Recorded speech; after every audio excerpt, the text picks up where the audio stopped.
I am a big fan of the TTrak modular standard. This is, in my opinion, the most space-effective way to have a large N-scale model railroad, and when a new TTrak manufacturer of modules comes along, I'm going to check it out. Today we're looking at TTrak modules from Klawndyke.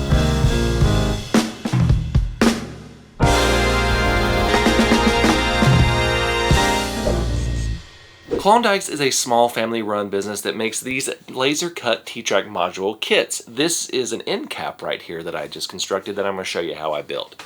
Now, for those of you that don't know what TTrak is, it's a modular standard that uses Kato Unitrack in a series of modules that start at right around a foot wide and can go as deep as around 14 inches. Because it's a standard, you can connect as many as you want. Now, Klawndyke kits are laser cut and require 0 power tools to build. As a matter of fact, the only tool you need is an Allen key set. And in addition to this, you need some glue and some masking tape. So let's get started on the build.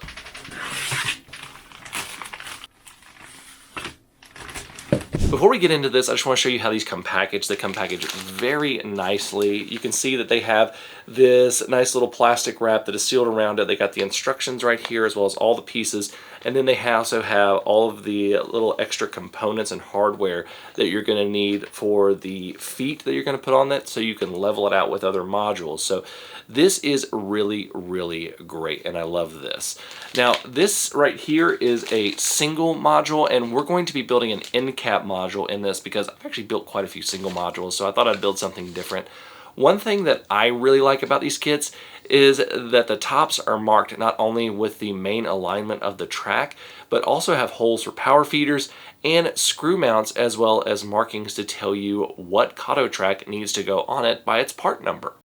For the build, I have my Allen keys, some masking tape, and some wood glue. We're going to start with the center beam support of the module with a bit of glue and slide it in. Fits really nice.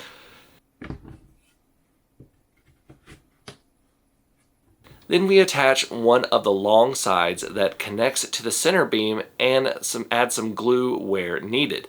The pieces fit pretty well together, but glue will make them extra strong, and I do recommend this. Next, we do the other side in identical fashion.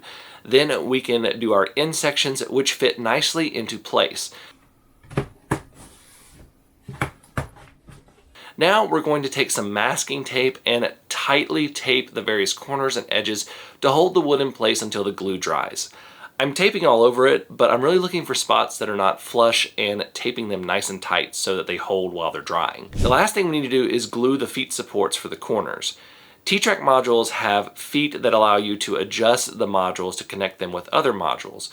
The Klawndyke module kits have corner sections that attach nicely, a threaded barrel that you screw into the corresponding hole on that little corner piece, and what appears to be, I believe, a plastic or nylon threaded rod to adjust the feet, and the feet themselves are 3D printed with this nice little K on the bottom of it. We first screw in the barrels that are going to be where the feet go to in the corner feet mounts. Then we're going to go ahead and use some glue and attach those corner mounts into the corresponding slots at the corners of the modules.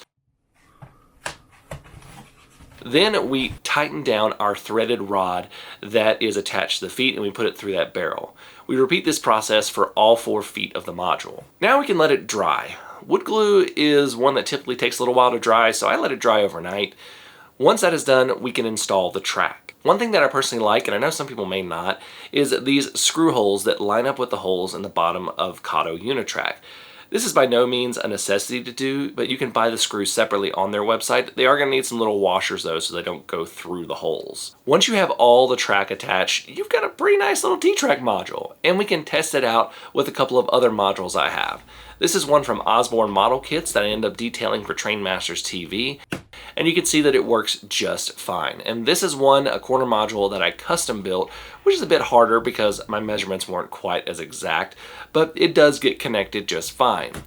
I really like these modules, and just giving you an idea of the variety that he has, this is a outside corner module right here. Let's see what else we have here. We got the double wide bridge module right here, and it looks like I just grabbed a double module as well. There's also several. There's inside corner modules, there's single bridge modules.